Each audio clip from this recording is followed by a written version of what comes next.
Hi, Dr. David Ajibade here, and I want to do a few reviews of some books I've been reading.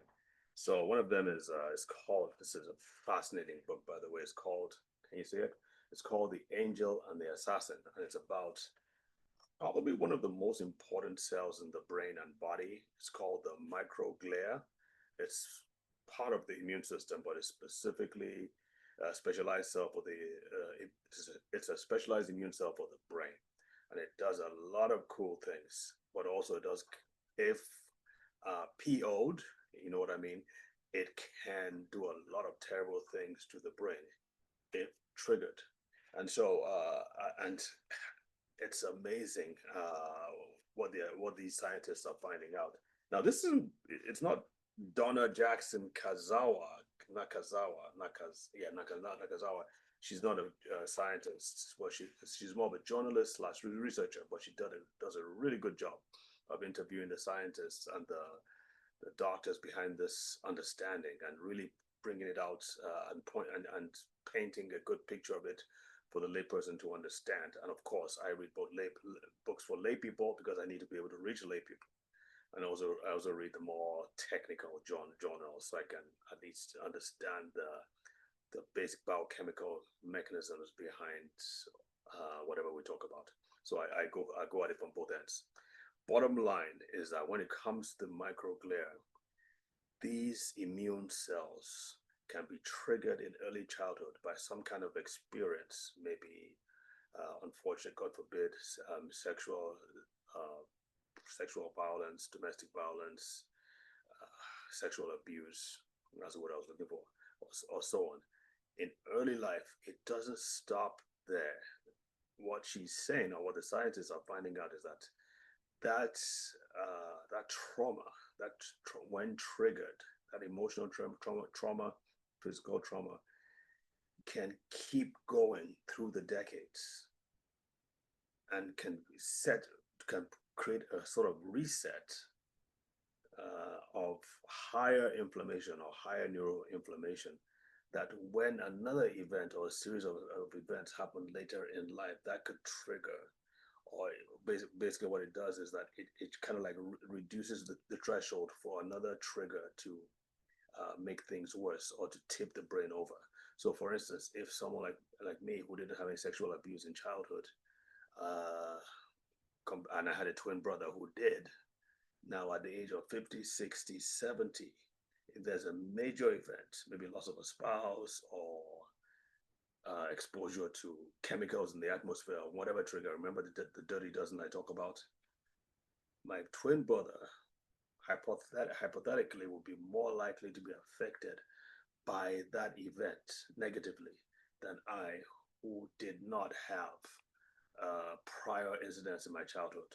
So it is fascinating that these things that happen in childhood can continue to reverberate throughout the decades and eventually set one up for major problems like depression, Parkinson's disease, or even strokes in the future.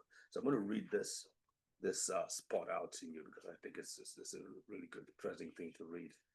Have I got it right? Yeah. So McCarthy has found that microglia can be programmed by early experiences, exposure to hormones, infections, or inflammation in ways that change how well microglia responds to later events in life, including future trauma, stressors, or infections.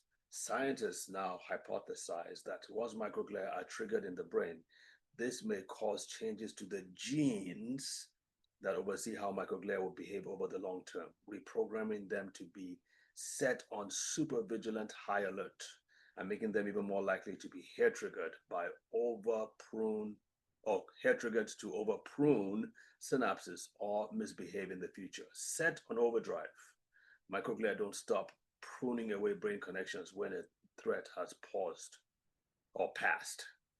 They can keep on spewing out inflammatory chemicals and taking down synapses even when the stressor or pathogen is no longer there. Neuroinflammation becomes a self-sustaining runaway process, and this runaway process can translate into changes in the brain even years after the original inflammatory process began.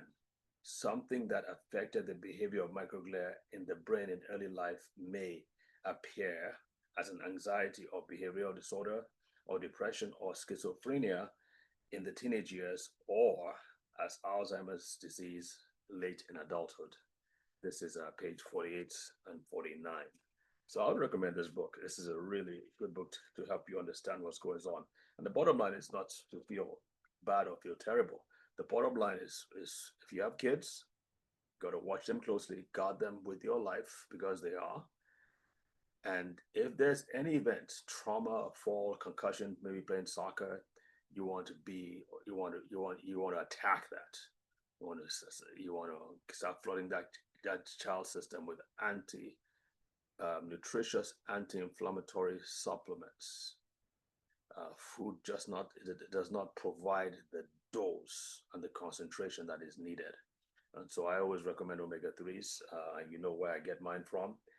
And that's one thing that I would definitely recommend. Other things, obviously, are vitamin D and magnesium and so on. But omega 3s go direct to the problem because they are brain anti-inflammatories.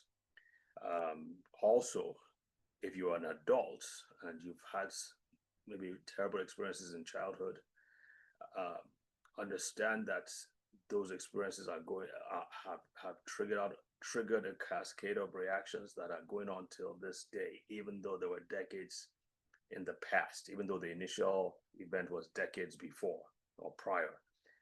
It is a residual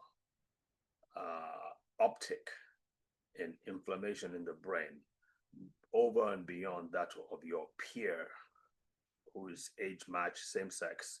Let's say, like I mentioned before, if you're 50 now, those who did not have these major events in the past um, probably have a lower inflammatory level as opposed to you because of the events you've had. By the way, I've been in the military for decades, or I was in the military for decades. I've had a concussion before, and so I understand. I mean, I didn't really have any adverse effects that I can remember. I know I lost consciousness. I know I lost. I can't. I don't remember what happened prior to the hit, but I know that I've had it before. So because of what I know and because of what I'm learning, I'm already taking steps now to address any sort of neuroinflammation. So when I turn 70, 80, or 90, hopefully, hopefully, knock on wood, these things will not surface. So that's what I want to talk to you about. It. So it's called again. The book is called "The Angel and the Assassin" by can you say it by Dona Jackson Nakazawa. She probably married someone from Japan or something. I hope you get the book. It's very very good. So that's it for now. Talk to you later. Bye.